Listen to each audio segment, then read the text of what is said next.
Welcome to this deep dive, and today we're going to be looking into what it means to be a highly sensitive person. Oh, cool. We've got some really fascinating insights from a psychologist who specializes in this area. Okay. Um, and hopefully by the end of this deep dive, you'll walk away with a better understanding of your own experiences. Awesome. So why don't we just jump right in? Yeah, let's get into it. What is it like to be a highly sensitive person? Okay, well, one of the things that's really interesting is this idea of like emotional memory power. Emotional memory power. Yeah, so you know how like your brain and specifically your amygdala, right? Yeah. Processes emotions differently as a highly sensitive person. There have been studies that have shown that, for highly sensitive people, the amygdala, which is the part of the brain that processes emotion, is simply more active. Uh-huh. Which means that you're not only experiencing emotions more intensely, but you're also forming stronger and more vivid memories tied to those emotions. Huh. So it's not just about feeling things more deeply. It's about how your brain is actually wired to process those feelings Exactly. on a physiological level. Yeah. And I mean, would you say that highly sensitive people have like a superpower when it comes to memory? I don't know if superpower, but I mean, it's definitely like they're experiencing things on a different level. Yeah, it's like having a high definition TV for your emotions, Okay. Every detail, both positive and negative, is amplified. Yeah. Think back to your own life. Have you ever noticed how certain smells, sounds, or even specific places Uh-huh. can instantly transport you back to a powerful feeling from the past? Oh, yeah, totally. That's emotional memory power. Like the smell of freshly cut grass. Yeah. I mean, that always takes me back to childhood summers. Exact. Like it's so vivid and Yeah. happy. That's awesome. But I can also see how that could be a challenge if those memories are linked to negative experiences. What happens then? Well, that's where things can get a little bit tricky, because while these vivid memories can be a beautiful thing, they can also lead to some challenges, especially when it comes to triggers. Triggers. So let's talk about what happens when those intense emotions get sparked unexpectedly. Okay. For highly sensitive people, seemingly random things in their environment can activate these intense emotional memories. Oh, wow. Leading to, anxiety, discomfort, or even feeling completely overwhelmed. So how do you deal with that? It's not like you can always control what's around you. Yeah, you can't control your surroundings, but what you can control is your reaction. Okay, I like that, taking back that sense of control. Yeah, and the psychologists we're looking at today actually offer some really practical strategies for managing those triggers. Just what kind of strategies are we talking about? Well, let's say sounds are a trigger for you, right? The expert recommends using headphones with soothing music. Okay. Or even just earplugs to create a buffer. Right. If certain smells are an issue, try surrounding yourself with enjoyable fragrances or experimenting with aromatherapy. Oh, interesting. And for those who are sensitive to bright lights, sunglasses can be a lifesaver. Makes sense. Sometimes even something as simple as moving away from the source of the trigger can make a world of difference. That's a good point. It's like having a toolkit for navigating those sensory challenges. Unlikely. You mentioned that even smells can be a trigger. And I know you mentioned before that you often struggle with sensory overload in crowded places. Oh, yeah. Does this expert have any advice for that?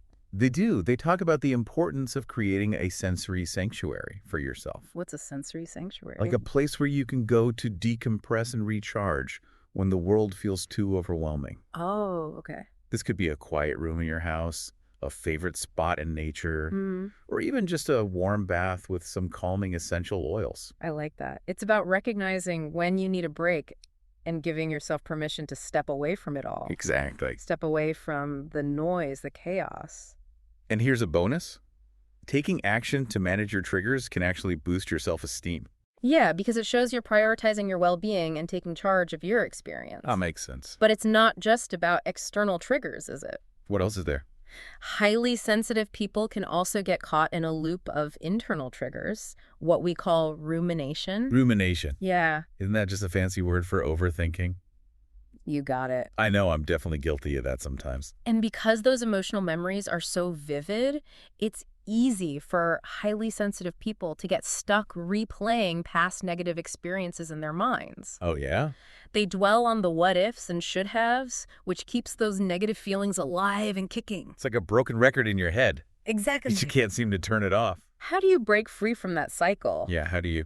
That's where the expert suggests creating what they call a coping list. A coping list. Okay, what is that? It's a pre-made list of activities that bring you joy and positive feelings. Okay. Think of it as a quick escape route from that spiral of negativity. So it's like having a first aid kit for your emotions. You know what to reach for when you start to feel overwhelmed. Yeah, and the beauty of it is that it's personalized to you. Mm-hmm. The expert suggests including simple things that are easily accessible. Okay. Maybe it's savoring a cup of coffee in peace, indulging in your favorite treat, or watching a music video that always lifts your mood. Those are good ideas. I can see how that would be helpful for someone who tends to overthink. Yeah, It's about shifting your focus from the past to the present moment and actively cultivating positive feelings. exactly. Now, we've talked about how sensitive people experience emotions and manage triggers. You're right. But what about how they approach decision-making? That's a great question. Do you think their sensitivity plays a role in that too? I'm curious to hear more about that. Well, highly sensitive people tend to be very cautious and analytical when it comes to making decisions. Okay. They carefully weigh their options and try to anticipate potential consequences, which can sometimes slow them down. So they're not exactly known for being impulsive. Not really. Got it. They really take their time to think things through. I can see how that could be both a strength and a weakness. Right. It's great to be thoughtful, Yeah. but sometimes you just need to make a move. Right. And that's where it can get tricky. Okay. This tendency to overanalyze can lead to frustration for others who might perceive them as indecisive. And for the highly sensitive person, it can feel like they're constantly being pressured to relinquish control. So how do they navigate that delicate balance? What does the expert recommend? Well, this is where it gets really interesting. Okay.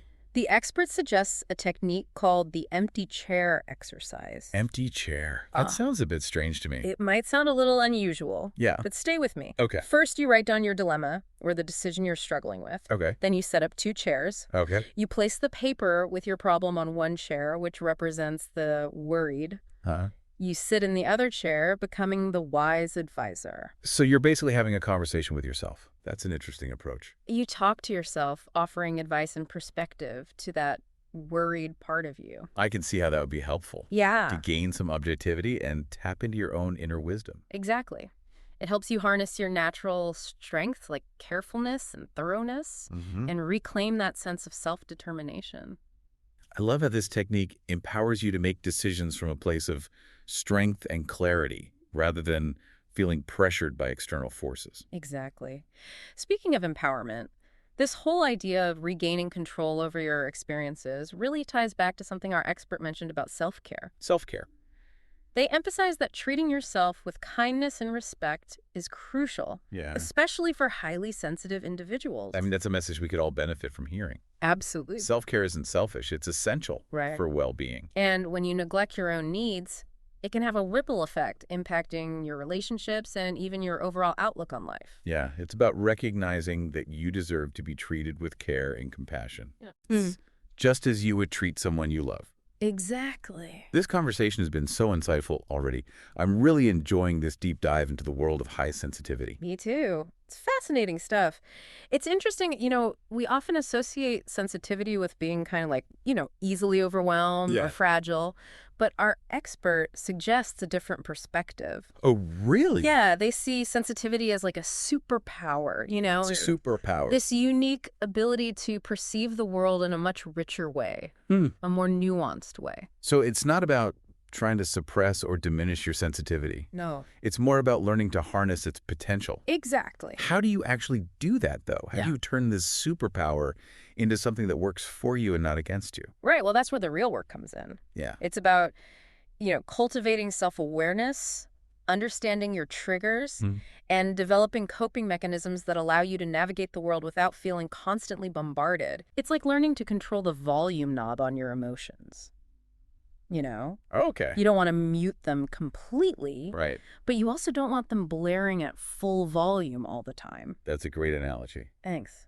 So it's about finding that sweet spot Yeah. where you can fully experience life's richness Mm-hmm. without being totally overwhelmed. Exactly. And our expert also talks about the importance of setting boundaries, Boundaries. both with yourself and with others. Oh, that's interesting.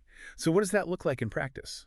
Well, for highly sensitive people, setting boundaries is crucial for protecting their energy Yeah. and their emotional well-being. Okay. It's about learning to say no to things that drain you and prioritizing activities that nourish and recharge you.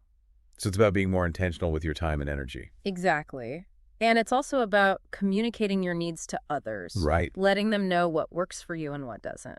So it's not just about managing your own sensitivity, No. but it's also about educating others. Yes. About what it means to be a highly sensitive person. Mm-hmm.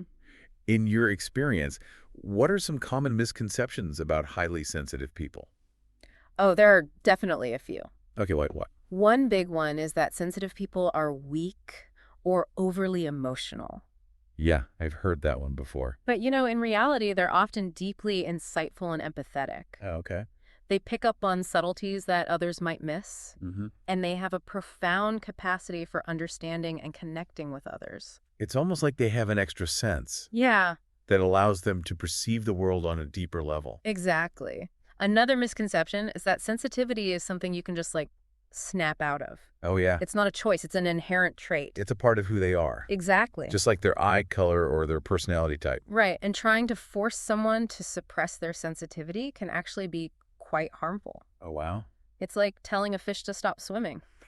It goes against their nature. And it can lead to feelings of shame, guilt, or like there's something wrong with them. Yeah, so instead of trying to change who you are, it's about embracing your sensitivity and finding ways to make it work for you. I like that. Yeah, Finding ways to make it work for you. exactly. It's about recognizing the unique gifts that come with being highly sensitive. Mm-hmm. This reminds me of a quote from our expert that Okay. really resonated with me. They said, "Every event is a prelude to something better." Wow, that's powerful. Isn't it? Yeah. So even those challenging experiences, those moments that feel overwhelming, Hmm. they're not the end of the story. Not at all. They're opportunities for growth learning and ultimately leading to something even more beautiful. That's such a hopeful message. It's about trusting that even when things feel tough, there's a bigger picture unfolding. Exactly. But it also puts the responsibility on us Yeah. to actively seek out something better. Right. It's not just going to magically appear. No. We have to be open to it. You got it. Which brings us to the idea of finding your tribe. Your tribe. Your community of people who truly understand and appreciate your sensitivity. Yes, that's so important. Because feeling isolated or like you don't belong can be especially challenging for highly sensitive people. Absolutely. It's like speaking a different language that not everyone understands. Right. And when you find those people who get you, Yeah. who validate your experiences and celebrate your unique way of being, it's incredibly empowering. It's like finding your missing puzzle piece. Yeah. You finally feel seen and understood. For who you truly are. Yeah, but how do you actually go about finding these kindred spirits? That's a good question. Well, it might take some effort, Okay. especially if you're naturally more introverted. But there are so many ways to connect with like-minded people. Like what? There are online groups, support communities, even workshops or retreats specifically for highly sensitive people. It's about putting yourself out there, Yeah. even if it feels a little uncomfortable at first. Yeah, because the rewards of finding your tribe are so worth it. I agree. And you might be surprised at how many people share your experiences and perspectives. Oh, absolutely. Yeah. Our expert also emphasized the importance of self-compassion. Self-compassion. Yeah. What are your thoughts on that? I think it's essential for everyone, Yeah. but especially for highly sensitive people. Okay. It's about treating yourself with the same kindness and understanding that you would offer to a close friend. Mm-hmm. It's about recognizing that you're human, that you're going to make mistakes, Right. and that it's okay to not be perfect. It's about silencing that inner critic Yes. and replacing it with a voice of support and encouragement. Exactly. And for highly sensitive people who often experience emotions more intensely, self-compassion is an essential tool for navigating life's challenges. It makes sense because when you're able to be kind to yourself, even when you're struggling, it creates a sense of resilience and inner strength. It's like having a soft place to land when things get tough. Which reminds me of something else our expert talked about, the power of reframing. Oh yeah, reframing. Can you remind us what that's all about? Reframing is about shifting your perspective on a situation. Okay. It's about looking for the opportunity or the lesson within a challenge, rather than focusing solely on the negative. That's like turning a lemon into lemonade. Exactly. And for highly sensitive people who tend to be more aware of subtleties and complexities, reframing can be an incredibly powerful tool for transforming their experiences. So it's not about denying or minimizing the challenges, No. but rather about choosing to see them through a different lens. Exactly. And that simple shift in perspective can make all the difference in how you feel and how you respond to a situation. It's about empowering yourself to create a more positive and fulfilling experience, Mm-hmm. even amidst life's inevitable ups and downs. Yeah, this whole conversation has been so inspiring. I agree. It's a reminder that sensitivity is not a burden, but a gift, Mm-hmm. and that there's so many ways to embrace it and make it work for you. I couldn't agree more. It's about celebrating the unique beauty of sensitivity and recognizing the incredible strength and resilience it brings to the world. Well said. And on that note, I think this is a great place to pause and take a breath Okay. before we dive into the last part of our deep dive. All right, so we're back. And we've covered a lot of ground in this deep dive already. Yeah, we have. From the science of high sensitivity to the power of reframing. It's been really interesting. It has. And before we wrap things up, I wanted to touch on something we briefly mentioned earlier. Okay. This idea of high sensitivity being a superpower. Oh, yeah. That's an interesting one. It's such an intriguing concept It is. because it's so easy to get caught up in the challenges of being highly sensitive that we forget to acknowledge all the incredible strengths that come with it. Absolutely. So we talked about how highly sensitive people are often deeply empathetic and insightful. Yeah, They pick up on nuances that others might miss. they do.